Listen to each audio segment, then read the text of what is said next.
Howdy everyone, I'm Taz Thornton. Lovely to see you all here.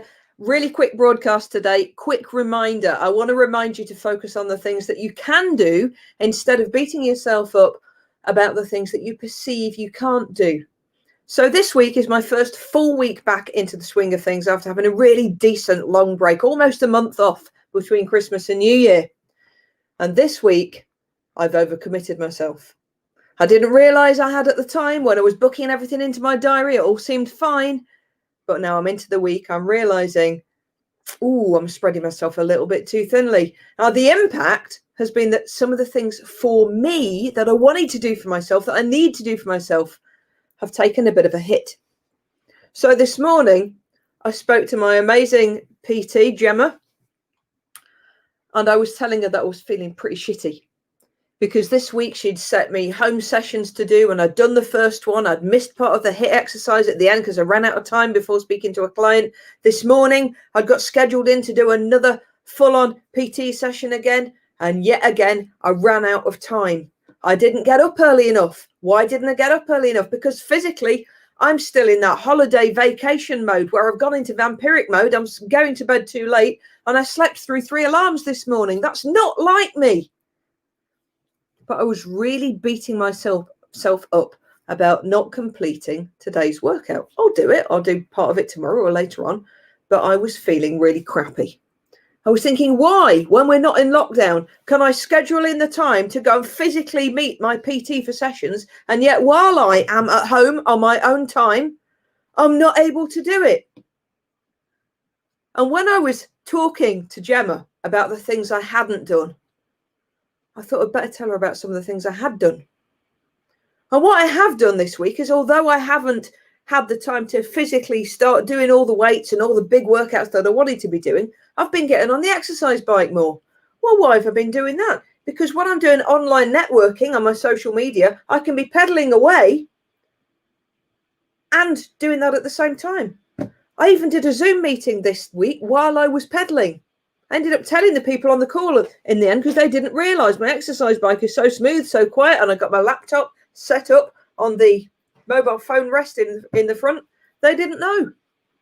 So I might not have been able to do the full-on weights workouts fully that I wanted to do. I've done some, but not all. But I have pulled 160k, 125k, and 120k cycle ride. Why didn't that count? Why? So I want to remind you of that. It's a really little thing, but I think it's something that we all do. Sometimes we beat ourselves up so much trying to focus on the things that we haven't done or we perceive that we can't do without stopping to give ourselves praise for the things that we have done. And my PT replied saying, this is what sets you apart from some of the others, Taz, because on a week like yours, you'd got 2 nighttime speaking gigs that don't even start till 8 o'clock, 1 morning one, plus all your clients, plus I've launched a new coaching program, plus I've redesigned Awesome Source, plus I had a board meeting with the board from my old business that I still show up to in a consultancy capacity. All of these things on my first week back in. She said anybody else, Taz, would have just quit and said, I'm not doing it, I'll start next week. You didn't. You figured you could do something else and get on the exercise bike at the same time and use that time twice. Not many people would have done that. And it took somebody else pointing that out to me. So I'm pointing this out to you guys now. We're in a new year. We're in the middle of this crazy lockdown. Who knows when it's going to end? I suspect it's going to be around about April, not before. But we're juggling things. Lots of us have got kids at home. I haven't. I've just got fur babies. I'm quite lucky in that regard, I guess. Lots of us are trying to homeschool our kids and run our businesses from home. And some of us are thrust into a situation with our partner where we're not used to spending so much time together. Again, I'm lucky there. My partner and Ayasha and I could be together 24/7 and it still not be enough. But lots of people are juggling situations that they're not used to right now.